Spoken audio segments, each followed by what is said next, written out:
drug kingpin Ismael Zambada Garcia, also known as El Mayo, has confessed to a lifetime of crime in service to the Sinaloa Cartel, a foreign terrorist organization.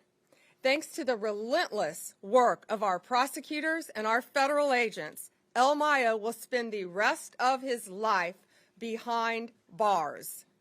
He will die in a U.S. federal prison where he belongs. His guilty plea brings us one step closer to achieving our goal of elimination of the drug cartels and the transnational criminal organizations throughout this world that are flooding our country with drugs, human traffickers, and homicides. Under President Trump's leadership, the Department of Justice is on the front lines of this fight. We're standing shoulder to shoulder with all of our law enforcement partners to dismantle these narco-terrorists, and that's exactly what they are. They are narco-terrorists. El Mayo was one of the most prolific and powerful drug traffickers in this world. His partner was El Chapo. They were co-founders of the Sinaloa Cartel. They brutally murdered multiple people and flooded our country with drugs. Their reign of terror is over. He will never walk free again. Over the last 3 decades, El Mayo and his accomplices made billions of dollars, hundreds of millions each year they were making by bringing poisonous drugs into our country. No longer.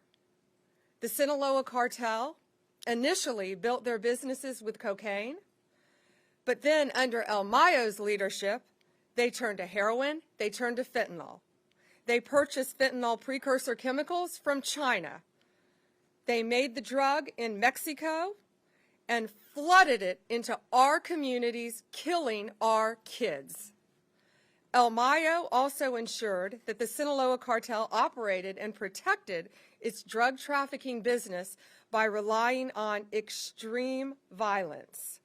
They used military-grade weapons and directed hitmen to kill their adversaries.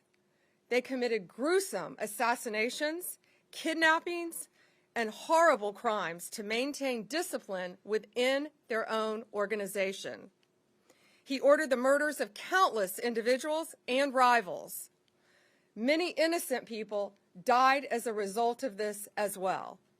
El Mayo operated with impunity at the highest levels of the Mexican drug trafficking world by paying bribes to government officials, by bribing law enforcement officers. He controlled corrupt officials and officers who protected his workers and his drug shipments that traveled from Mexico into our country. El Mayo's crimes have been so prolific that in the past 2 decades, he's been indicted in no fewer than 16 federal courts across our country. 16. From Western District of Texas to Chicago to here in the Eastern District of New York.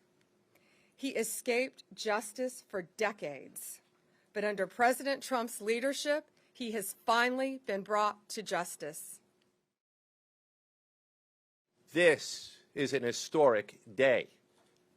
With today's plea, the Sinaloa Cartel has been decapitated. Its 2 founders and leaders, Joaquin El Chapo Guzman, also known as El Chapo, and now El Mayo, both stand convicted. These defendants built a criminal empire in Sinaloa, Mexico. Their cartel grew like it was a cancer throughout the hemisphere. They flooded the United States with deadly drugs, including cocaine, heroin, methamphetamine, and then fentanyl.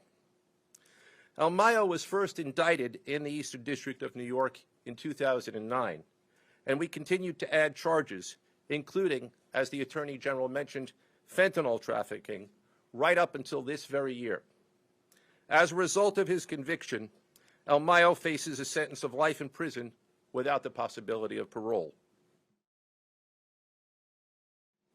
We are calling these drug kingpins what they are: international narco-terrorists that invade our country, threaten the sovereignty of our borders, and destroy our communities.